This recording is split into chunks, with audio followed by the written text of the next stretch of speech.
so lucky to have Neel Desai, Director of Product at Paddle, joining us.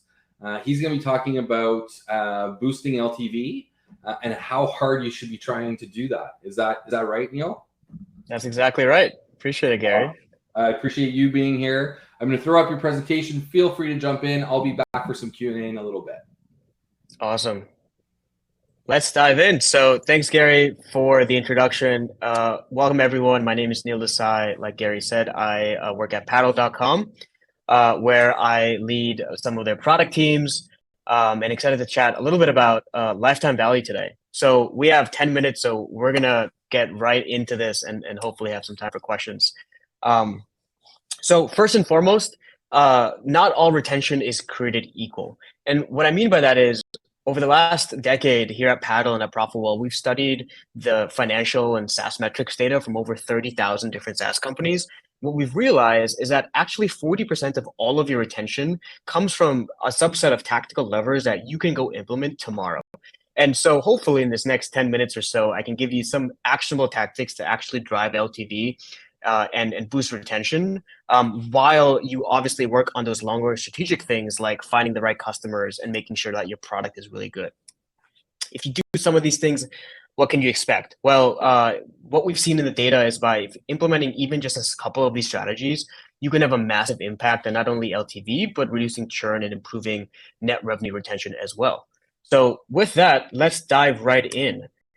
First and foremost, let's define retention. What do we actually mean by that? Well, retention ultimately is keeping your paying customers around longer, right? And in SaaS, we measure this by usually two metrics: net revenue retention, as well as user and revenue churn, right? These are good indicators of how healthy my business is and how much I'm retaining from one month to the next.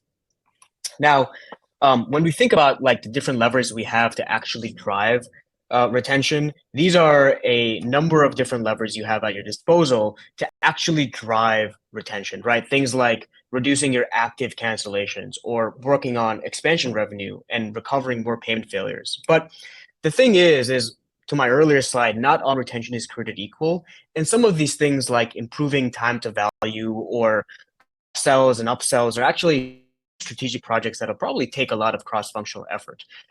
However, there's a couple of tactical improvements that are worth looking into that have relatively high impact with a relatively low effort to implement. And so today we're going to focus on a couple of these that you can probably bring to the team and start thinking about implementing for your SaaS business today. First up, we have plan optimization. And so what do we mean by that? Well, longer term plans typically mean much higher lifetime value. And this is no secret to you guys, right? Everyone has on their pricing page probably a monthly option and an annual option for the customers to pick what's best for them. Just to share some data around this, in consumer SaaS, quarterly and annual plans typically see a 2 to 4x higher LTV, whereas in B2B SaaS, the same longer terms typically lead to a 1 to 3x higher LTV. Again, this makes intuitive sense, right? Your power users and customers that like your product opt into a much longer term to get benefit from your product. But the key here is you need to ask beyond the sign-up process. Actually, asking customers during the sales process or when they're signing up is arguably one of the worst times to get them to opt into an annual plan when they haven't even gotten any value from that product yet, right? Typically, we see around the 8 to 12 week mark on an inflection point where if you do the right kind of outreach in the right way, you can see a higher conversion in monthly to annual upgrades around that 8 to 12 week mark. Here's a good example from a company we work with called Whoop. Two main things to call out here: use a plain text email, and specifically when you make the offer, quantify the discount in months free rather than a percentage. Humans have a really hard time understanding discounts as a percentage for a bunch of reasons we don't have time to get into today. But if you use 1 month free or 2 months free to opt into that annual plan, you typically see much higher conversion. And the second thing here is make sure that your customers don't need to pull out the credit card to make this upgrade, since they obviously already have given that to you earlier in the process. For B2B SaaS, 2 months free is the most common discount we see, peaking at around 4 months free for low price products and around 1 month free for high price products. Second, we're moving right along, and I promise we'll have time for questions at the end. But I want to make the most use of this 10 minutes here. So second, we have win back and triaging cancellations. So unfortunately, at every point in the customer journey, at some point in time, a customer is going to raise their hand and want to leave and end the relationship with you, right? And what should you be doing in those cases when a customer cancels? Well, there's two things. The first is you want to catalog why every customer is leaving. I don't care if it's a basic Google form to start as an MVP. You should be understanding every single time a customer cancels why they're canceling. And you use this data for your product teams to ultimately improve the product, and second, predict future moments of churn, right? In the future when other similar customers may be in that boat. And then after that survey, after understanding why, you have a number of different options to actually implement when it comes to saving or salvaging that user, right? You have things like salvage offers, putting them on a cheaper plan or a discounted plan for a set period of time so that they can continue getting value from the product before getting back on the sticker price. You can put them on a maintenance plan. This is really, really effective for companies that have a high implementation cost, or it's a workflow product that requires a number of things to configure. This way, they have their things when they come back. You can pause your subscription. Definitely don't count this as MRR, but you can pause your subscription until it's over. And then obviously you can bump them down to a free tier, or even just play chicken and let them, you can be there when they're ready to come back. But this is a basic framework that we found works really, really well to, one, again, understand why folks are churning so that you can make product improvements, but also deploy interventions at the right time when folks are canceling to hopefully save as many of them as humanly possible. Make sure that you're very explicit around when renewals are going to happen, right? There's increasing regulatory pressure around making sure that you don't have any dark UX here. And even in certain jurisdictions, one-click cancellations are becoming the norm, right? California, Vermont, they're some of the first states, at least here in America, that are mandating one-click cancellations. And so you may need to tweak the flow based on the jurisdiction that the customer is in. Again, you should be able to reduce cancellations by at least 10 to 20% with proper salvage offers and offboarding in your cancellation process. Lastly, payment failures are the largest single bucket of lost customers. You need a process for recovering payment failures. I know what you're thinking, right? Hey, Neil, if my customer really wants my product anyway, they're going to find a way to update it. But surprisingly, even in 2023, this is just not the case. There remain 130 plus unique reasons why a credit or debit card can fail. And to be honest, this problem is only getting worse. 5 years ago, if you had asked me, I would have said crypto probably fixes this problem. I was wrong, right? This problem is only getting harder with more and more payment gateways, more and more cross-border transactions, and ultimately more and more banks involved in this process. A couple of little things to point out here. Do not use email before the point of failure. So a lot of companies, right, what they'll do is say, hey, Neil, your credit card is set to expire next month. Update it here. Time and time again, we've seen that email correlates with 10 to 18% higher active cancellations. This tends to wake up sleeper accounts, and every single time we've tested this leads to more cancellations. Instead of email, you should be doing in-app messaging to those users, because that way you're only targeting folks that are getting value from the product and have a much higher likelihood of sticking around. Second, in addition to the retries that your billing system might be doing, to get even bigger gains, do your own retries, right? You typically can do, depending on the network and the gateway, up to upward 10 retries before getting in trouble with the networks. For example, if you're a consumer product, right, the 1st and 15th of the month here in America, people get paid.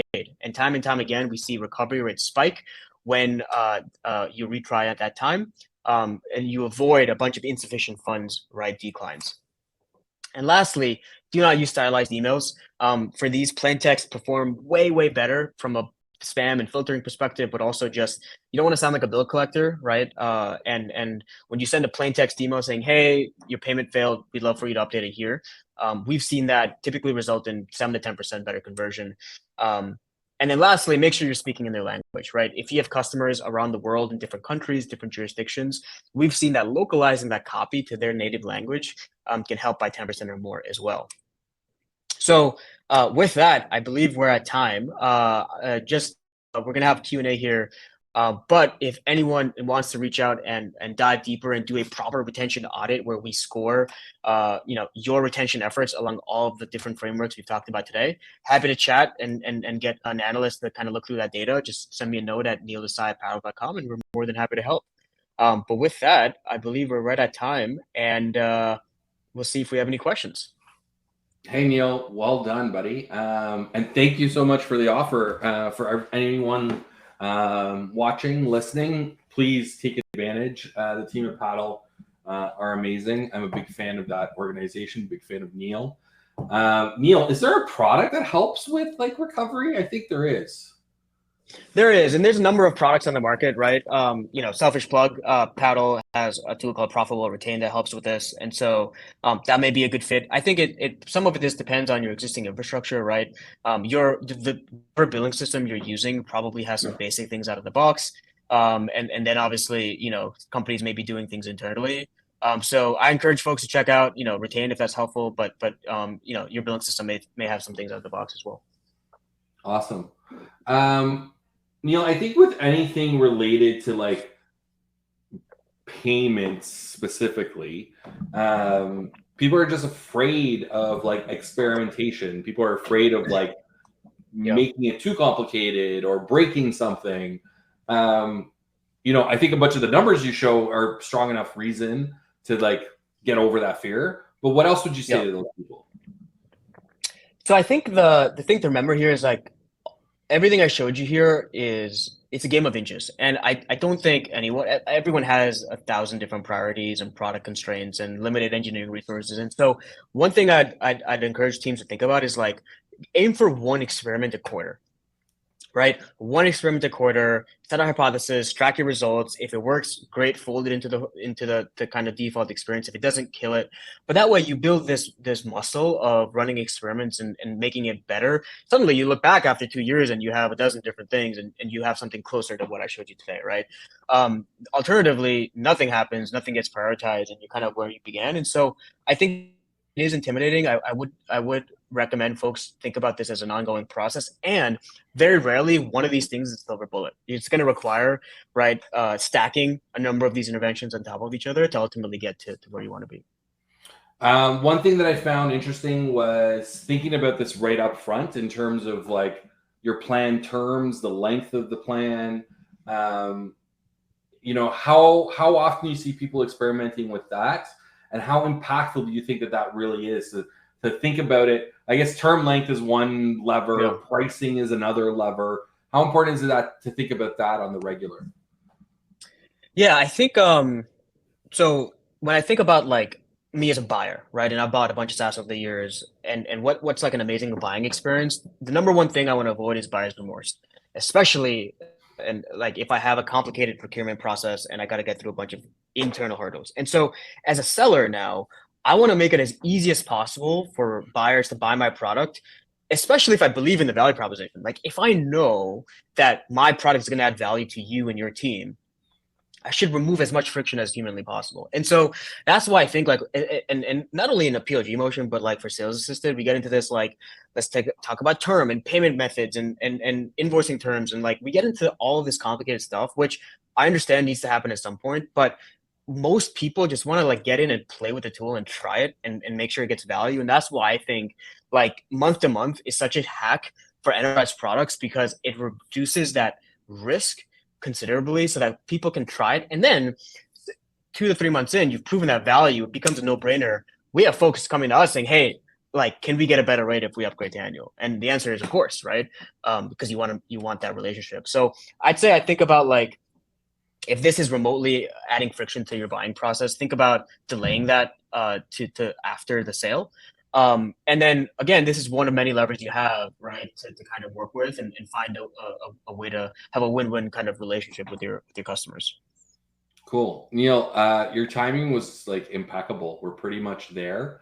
Again, I want to put up this free retention audit offer from the team at Paddle. Reach out to neel.desai@paddle.com to take advantage of that. That's the best way, Neel? That's correct. Yep. Cool. And if people want to get in touch with you, I guess emails and options, or anywhere else they can follow you, learn more about what you're up to. That's perfect. Yeah. Anytime if you want to jam on SaaS, data retention, billing, payments, whatever, happy to help. And yeah, looking forward to chatting with you guys. Awesome. Thank you for joining. Speakers like you is what makes this event a success. Really appreciate you being here. Everyone listening, definitely take Neel up on his offer to get in touch. Thank you for being with us this far. The great content continues. We're going to be learning about UX team's role in revenue in about 5 minutes. So hold on tight. We'll be right back and appreciate you all being here.